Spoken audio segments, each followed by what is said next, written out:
뉴스 속 경제 이슈는 더 쉽고 깊게, 최신 고용 동향은 더 빠르게 전해드리는 고용브리핑 365 시간입니다.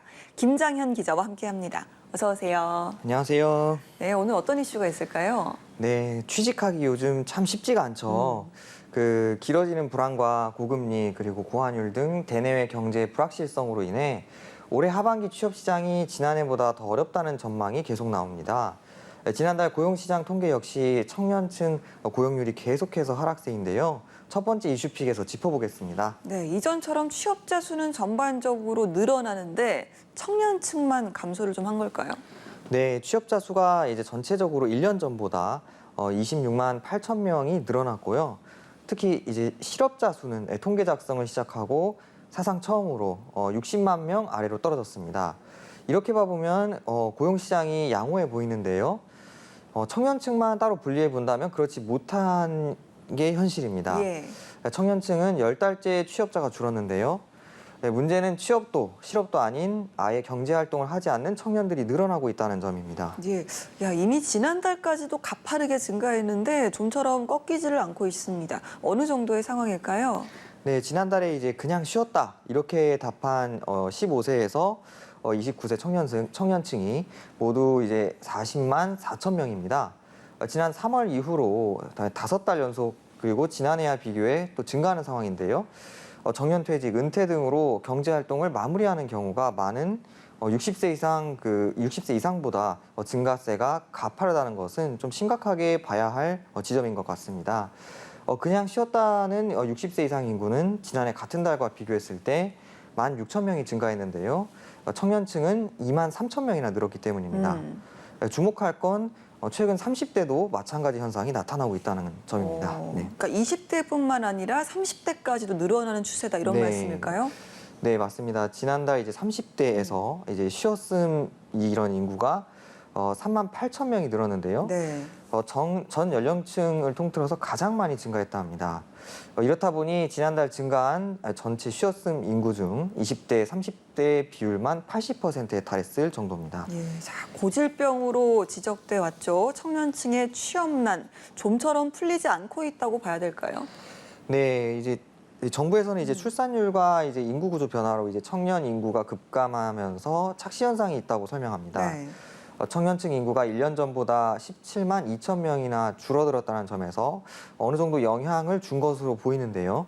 하지만 청년 인구수 자체의 감소 영향이 배제된 청년층 고용률도 하락세가 계속되고 있다는 점에서 이것만으로 이 상황을 이해하기에는 좀 한계가 있어 보입니다. 네, 그렇다면 아예 취업 전선에 나서지 않고 청년들이 그냥 쉰다라고 하는 가장 큰 이유는 뭘까요?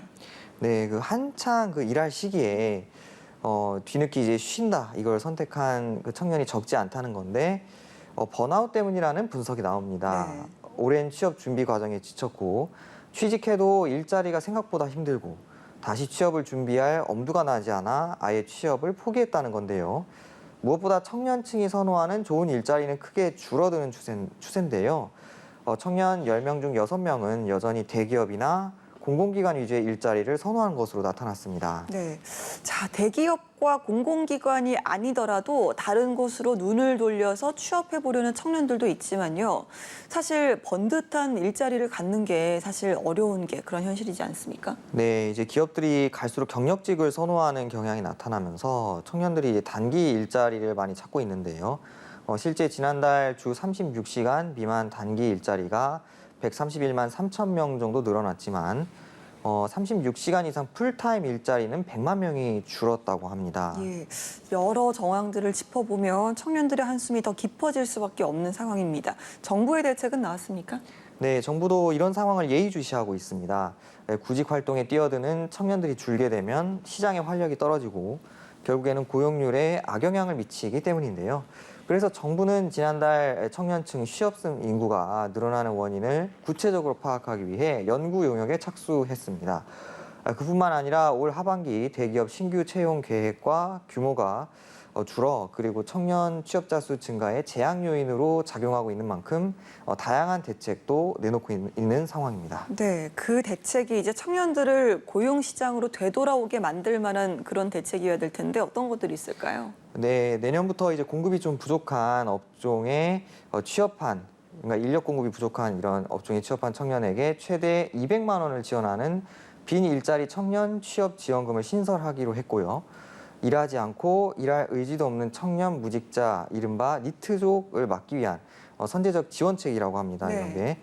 또 구직 단념 청년의 자립을 지원하는 청년 도전 지원 사업의 지원 인원을 1,000명 정도 늘리는 안도 마련했습니다.